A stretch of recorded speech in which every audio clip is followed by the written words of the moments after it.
Добрый вечер. 8 сентября. Это 924-й день аннексии Крыма. Вы смотрите «Заман».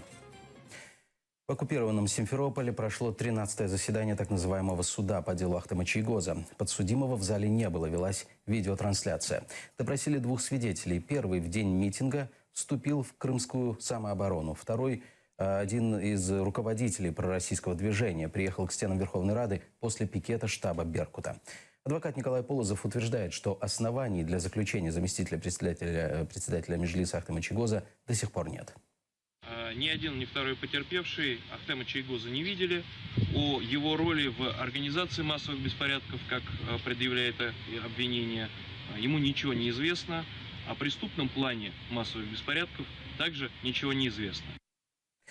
Народный депутат Украины Надежда Савченко напомнила Европе о политзаключенных в Крыму и на Донбассе. Выступая в Европарламенте, она отметила, что после ее освобождения Запад стал меньше уделять внимания украинским политзаключенным в России и на оккупированных территориях. Она призвала Євросоюз продовжувати підтримувати Україну.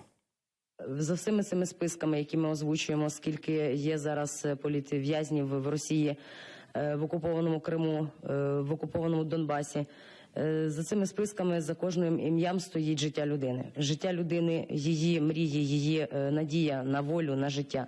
У нас дуже непростий період в Україні. Нам залишилося пройти до того рубежу, щоб не було більше повернення назад в тоталітарне минуле, а щоб ми справді рухалися в демократичному напрямку не тільки на словах, а й надії. Нам залишився всього лише один крок. Так, він буде дуже важким, тому що останній бій, він трудний самий. Але я дуже сподіваюся і прошу, що нас не полишить світ в цій боротьбі і допоможе нам зробити цей рішучий і такий потрібний нам крок.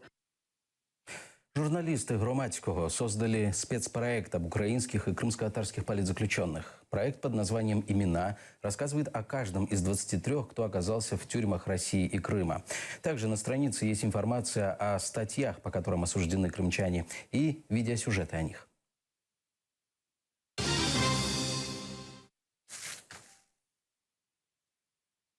Верховная Рада призвала мир не признавать выборы в Государственную Думу России в оккупированном Крыму. За проект постановления сегодня в Раде проголосовали 269 народных избранников.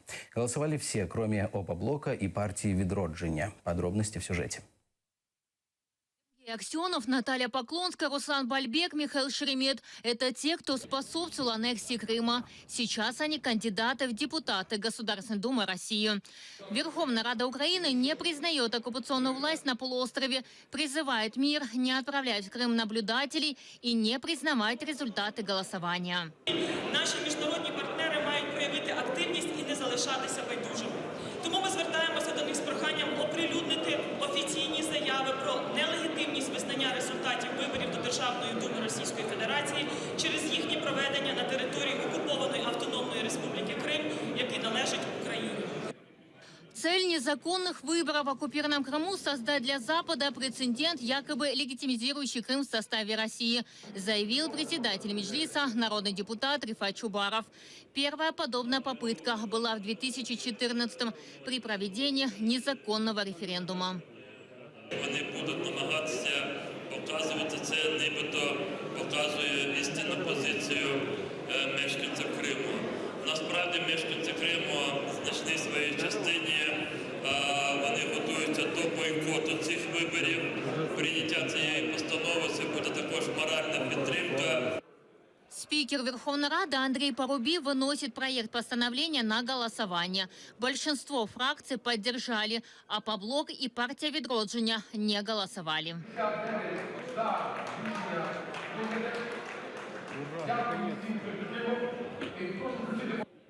ФСБ в Крыму обяжет бюджетников прийти на незаконные выборы и проголосовать за партию власти. В этом уверен лидер крымских татар, народный депутат Мустафа Джемилев. Я знаю, что они со многими ведут разговоры, угрожают. Говорят, что особенно работников бюджетной сферы, что они должны зайти в выборчие кабины, сфотографировать, как они проголосовали, показать им, и тогда, дескать, они будут решать, останутся они на своей работе или нет. Поэтому таким образом, может быть, том числе из числа крымских татар тоже, они смогут как-то вынудить какую-то часть принимать участие в голосовании. По нашим оценкам, ну, максимум они могут, наверное, смогут заставить где-то около 10% крымских татар. Остальные будут бойкотировать. Но я надеюсь, что и 10% не будет. Народные избранники подчеркивают, иностранцам, которые поедут на полуостров для наблюдения за незаконными выборами, грозит возбуждение уголовных производств. Эльвина Седулаева, Эльдар Исматов, Заман, АТР. В Панаме задержали Владислава Каськева. Генеральная прокуратура Украины сообщила о задержании панамскими коллегами экс-главы Госфинуслуг времен Януковича.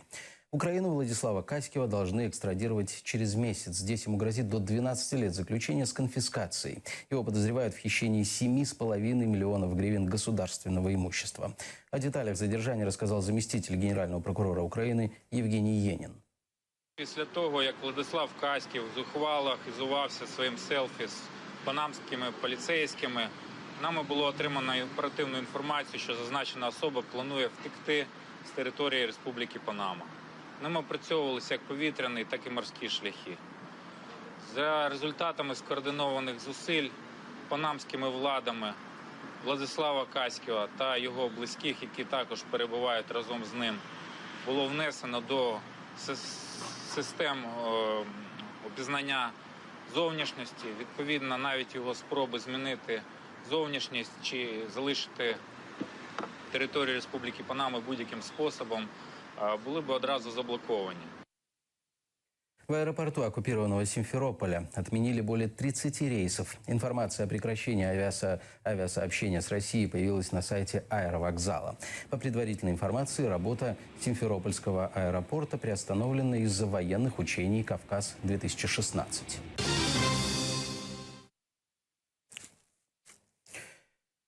Жители улицы Луговой в Симферополе возмущены планами снести старую школу. Здание историческое. До революции здесь была усадьба. 2 года назад в ней сделали ремонт. Жители Луговой обращались с письмами в местные инстанции, но остались без ответа. Люди переживают, из-за сноса могут пострадать и их дома. Улица узкая, расстояние между строениями небольшое. Местные считают, что школу надо переоборудовать в детский сад. Принятое решение – это объект федеральной целевой программы. Все нормы соблюдены. Людей попрошу успокоиться. Если надо, мы выйдем, разъясним. Никого ущемлять не собираемся. В процессе диалога компромиссное решение будет найдено. Не соблюдены ни СНИПы, ни нормы строения. Да? Представляете, здесь будут грузовики, КАМАЗы. Да, все это грохотать, пыль, горять, все это будет нестись. Ничего это не продумано. А во вторую очередь, ладно, да, о людях забыли, да, вот. Дальше. Капитальное здание, посмотрите, конкретно, оно еще простоит 200 лет. Внуку 3,5 года. В садик мы стоим уже 3-й год. Почему не отдать это под детский сад здание? У нас тут мамочек со всего района приходит. 30-40 человек, детки бегают. В садиках мест нет, а вот это вот получается сейчас все снесут. В Киевской школе открыли культурно-образовательный центр с изучением крымско-татарского языка, пения и танцев. Идея возникла 2 года назад. Сначала в группе было всего 5 детей, но постепенно их количество возросло до 40, среди которых 6 украинцев. За эти 2 года увеличилось количество предметов. Организаторы нашли помещение и планируют изучать с детьми еще и историю крымско-татарского народа. Коли діти повернуться до Криму, вони туди повернуться, вони повинні знати як мову, як свої культурні традиції, щоб не бути вже якимось такими відірваними від свого коріння дітьми. Саме з цією метою збереження своєї національної та культурної спадщини в місті Києві активні батьки восени 2014 року об'єднались в ініціативну групу «Кримська родина», яка самотужки почала створювати умови для занять для дітей, для вивчення мови та культур. Завдяки активній позиції батьків була створена школа вихідного дня. Багато проведено різних заходів. Також діти вже з такою програмою могли приймати участь в різних фестивалях, в різних заходах, бібліотеках, музеях, де вони розповідали про Крим, розповідали вірші, розповідали історичні якісь дані. Плод Крым. Карта судьбы. В Центре визуальной культуры в Киеве открылась выставка художницы Марии Куликовской. Главный экспонат – спасательный плод, на котором Мария отправилась в путешествие в надежде пересечь водную границу с Румынией. Так крымчанка хотела привлечь внимание к бесправному положению беженцев и судьбе полуострова, который, не двигаясь с места, оказался в другой стране. Удалось ли ей сделать Крым частью Европы и что еще можно увидеть на выставке, узнавали наши корреспонденты. Плод Крым встречает посетителей сразу у входа. Пол застелен термопленкой, усыпан песком и золотыми блестками. Они остаются на обуви, превращая посетителей в часть художественного перформанса. Мы все элементы звездной пыли, и как бы вот эта дележка на расы, на национальности, на границы с целью убивать кого-то, это априори неверно. На большом экране видеофрагмент. По Дунаю плывут лодки, а на том берегу заветная цель – румынська границя. А ми стоїмо з цього боку і знімаємо, і дивимося, і плануємо нашу подорож на наступний день. 19 августа на этом плоту художница из Крыма Мария Куликовская обосновалась на Киевской набережной. Там она, словно беженка, провела 3 суток без запасов еды, надеясь на помощь прохожих. На 4-е сутки плот Крым отправился вниз по течению к морской границе с Румынией. Таким перформансом Мария хотела привлечь внимание к бесправному положению беженцев и судьбе Крыма. Она надеялась, что хотя бы плот, превратившийся в дрейфующий полуостров, сможет пересечь границу и оказаться в Евросоюзе. І ця вся виставка – це якби легенда, в якій є головний герой. Це людина, яка просто, можливо, потерпіла якусь катастрофу, втратила свій дім.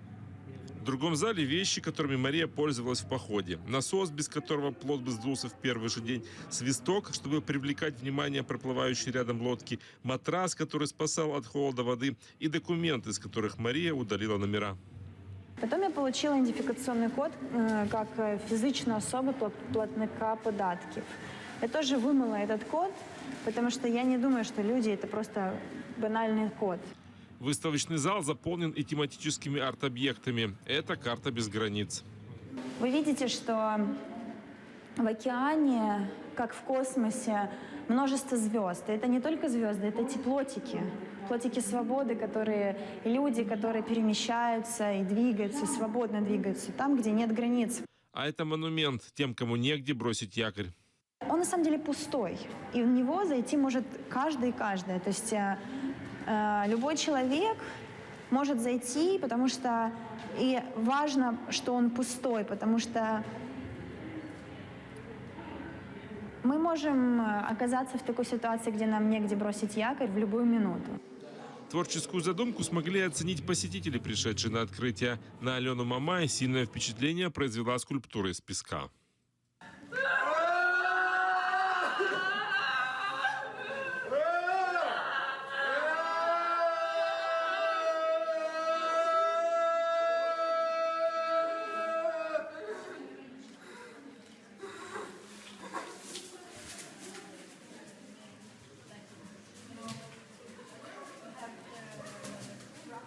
Для мене цей замок, він був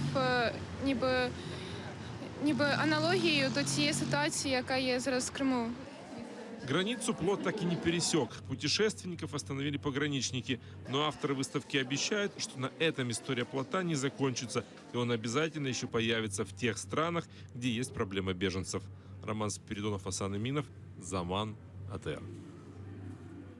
Исполняющим обязанности президента Узбекистана стал премьер-министр страны Шавкат Мирзиёев. Решение о его назначении было принято сегодня на заседании Законодательной палаты и Сената Али Меджлиса, то есть Верхней и Нижней палаты парламента страны.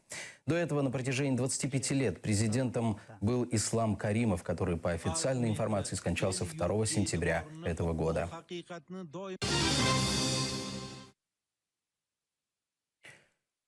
Кандидат в президенты Соединенных Штатов Америки Дональд Трамп в очередной раз заявил о своей симпатии к России. Во время форума кандидатов, это аналог предвыборного марафона, он вместе с Хиллари Клинтон по очереди отвечали на вопросы ведущего. По мнению Трампа, Россия могла бы быть партнером США в борьбе с террористами. що Росія хоче подолати іділ, так само, як і ми. Якби у нас були нормальні відносини з Росією, це було б чудово, чи не так? Ми могли б разом діяти і разом покінчити з іділ. Правда, це було б чудово. На этом пока все. Хороших выходных. Будьте с нами.